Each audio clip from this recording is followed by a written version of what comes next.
ये बात हम सब अच्छी तरह जानते हैं कि ये जो वक्त चल रहा है कलयुग का चल रहा है और इसी कलयुग में रिश्तों को भी कलंकित करके रख दिया है। इसी की वजह से रिश्ते भी बहुत ज़्यादा प्रभावित हो रहे हैं। लेकिन बड़ा सवाल ये उठता है कि आखिर आज के वक्त में इंसान भरोसा करे तो किस पर करे।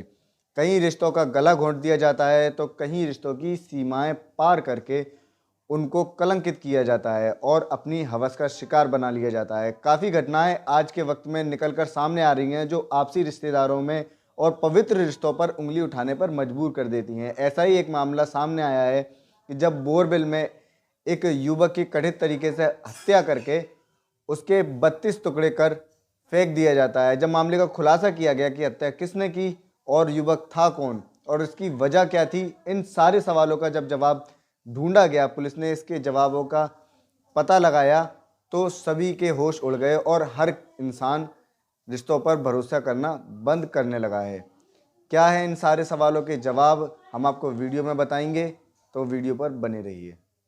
इस घटना की शुरुआत कर्नाटक के भागलपुर से हुई थी, जहां का रहने वाला 20 वर्षीय विठाल कुलाली अपने पिता परशुराम कुलाली के साथ रहा करता था। इसके पिता की उम्र लगभग 53 साल थी और उसका एक बड़ा भाई भी था जो अपने बीवी बच्चों के साथ अलग रहता, अलग खाता पीता और उसके मकान से कुछ दूरी पर ही रहने लगा था।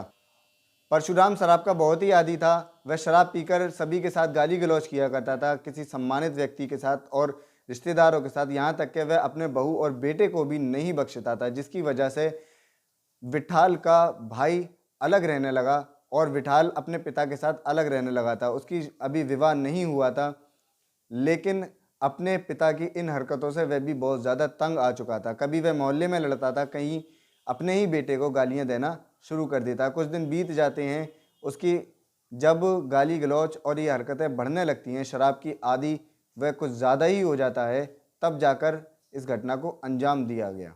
एक दिन परशुराम शराब के नशे में धुत होकर घर में घुसता है और घर में घुसने के बाद वह अपने पुत्र को विठाल को गालियां देना शुरू कर देता है, जिसके बाद विठाल अपने पिता को बिठालकर समझाता है कि ये सब गलत है और ऐसा नहीं करना चाहिए। शराब ना पीने के ऊपर समझाते हुए उसका पिता बिगड़ जाता है और उसको और भी ज़्यादा गालियां देना शुरू कर देता है। वह अपने कमरे में चला जाता है, कमरा बंद कर लेता है, लेकिन उसका पिता गाली देना बंद नहीं करता है। कुछ देर बीत जाती है, जब उसके बर्दाश्त की हद पार हो जाती है, तब वह अपने पिता के पास जाकर झगड़ा शुरू कर देता है। गाली बकते हुए उसको 3 घंटे बीत चुके थे, जिसके बाद विठाल का पारा हाई हो जाता है और उसके हाथ एक लोहे की रॉड लगती है। विवाद के चलते वह उस रॉड से अपने पिता की हत्या कर देता है। हत्या होने के बाद वह घबरा जाता है और अपने पिता की लाश के पास बैठकर सोचने लगता है कि लाश को ठिकाने कैसे लगाया जाए।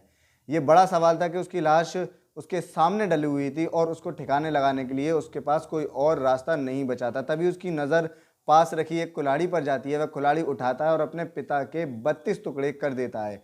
टुकड़े करने के बाद वह उसको एक बोरी में भरता है और सारा खून साफ करके नाली में बड़ी ही सावधानी से बहा देता है। देर रात बीत जाती है और जब सारे मोहल्ले के लोग सो जाते हैं, सन्नाटा पसर जाता है, जिसके बाद वह अपने पिता की 32 टुकड़ों की बोरी को उठाकर बाहर लेकर जाता है और पास ही के एक बोरवेल में फेंक कर आ जाता है।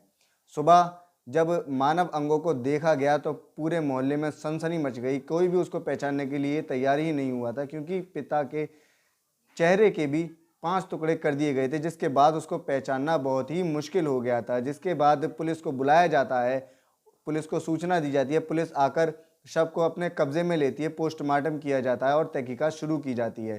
जिसके बाद तहकीकात के चलते सीसीटीवी फुटेज को निकाल लिया जाता है और उसमें विठाल के साफ चेहरा सामने आ जाता है। जिसके बाद आस पड़ोसी वहां पर विठाल को पहचान लेते हैं और उसका पता पुलिस को दे देते हैं। पुलिस विठाल को गिरफ्तार कर लेती है और गिरफ्तार करने के बाद सारी सच्चाई सामने आ जाती है कि आखिर क्यों एक पुत्र ने अपने पिता का बेरहमी से हत्या की। हत्या करने के बाद उसके शव के टुकड़े कर एक गड्ढे में डाल दिया।